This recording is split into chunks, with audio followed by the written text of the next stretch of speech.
nom du Père et du Fils et du Saint-Esprit. Amen. Écoute la voix du Seigneur, prête l'oreille de ton cœur. Qui que tu sois, ton Dieu t'appelle.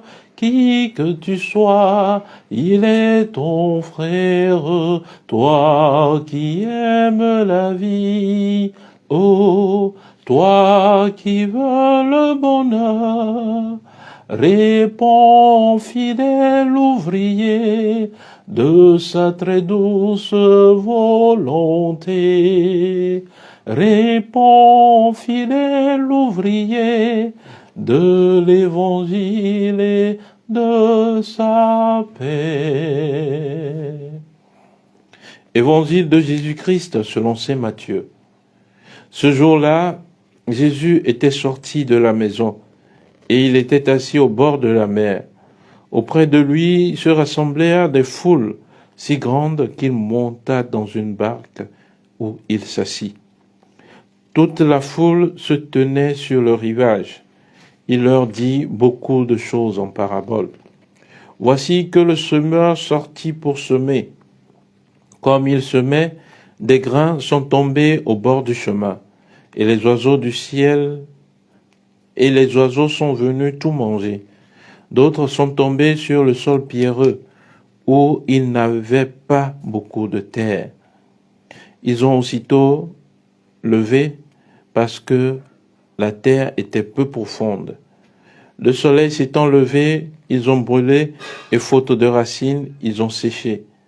D'autres sont tombés dans les ronces. Les ronces ont poussé et les ont étouffés.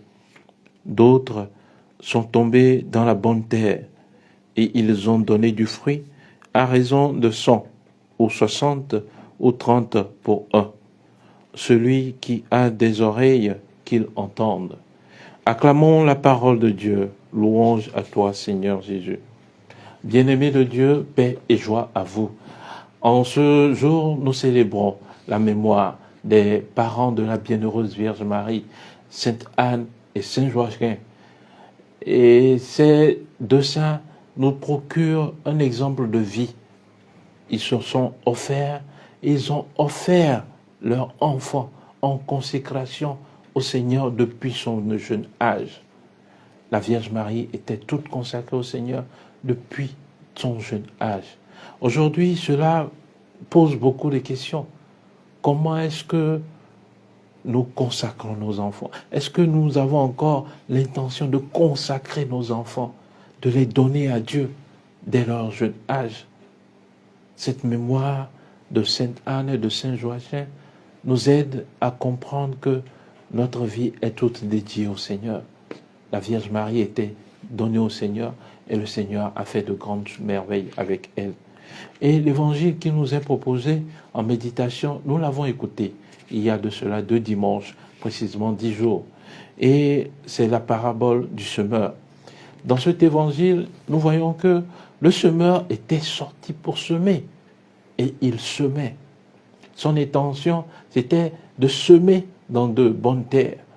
Mais pour comprendre cette parabole, il faut entrer dans la mentalité juive, où pour semer, ce n'est pas qu'on creuse des trous, où on met les grains à l'intérieur, comme ça se fait dans certaines de nos régions, mais le semeur sème à volo.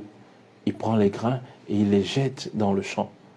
Alors là, des graines tombent en bordure de route, d'autres tombent dans des pierres, dans des terrains rocailleux, d'autres dans des ronces, et d'autres tombent dans la bonne terre pour porter de la semence.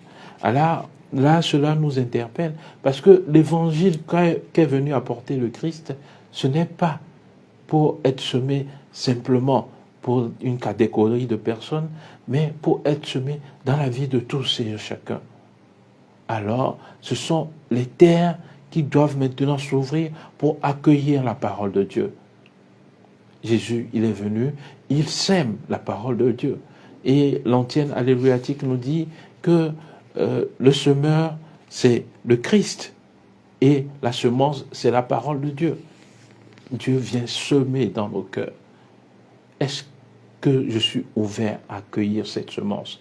Là est une première question. Deuxième question, est-ce que je suis une bonne terre pour accueillir cette semence? Si je ne suis pas une bonne terre, alors là, je dois faire des efforts pour enlever les ronces de mon cœur, de la terre que je suis, pour enlever les pierres de la terre que je suis, ou bien pour quitter la bordure du chemin, pour être une terre favorable à la parole de Dieu.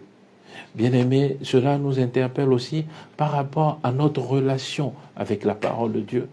Si je dois être une bonne terre pour la parole de Dieu, il me faut prendre du temps et méditer profondément cette parole. Que Dieu Tout-Puissant, à travers cette méditation, nous aide à comprendre et à donner du prix à la parole de Dieu. Si nous sommes capables de donner des heures pour lire des romans ou pour suivre des séries, pour suivre TikTok, pour suivre les réseaux sociaux, combien de temps nous ne pouvons pas accorder à la parole de Dieu? C'est bien par elle que nous porterons du fruit. Que Dieu Tout-Puissant nous bénisse et qu'il nous garde, lui qui est Père et Fils et Esprit Saint. Amen. Bien-aimés, nous n'avons qu'une chose à faire, s'abonner, partager, aimer la vidéo. Que Dieu Tout-Puissant vous garde dans son amour. Amen.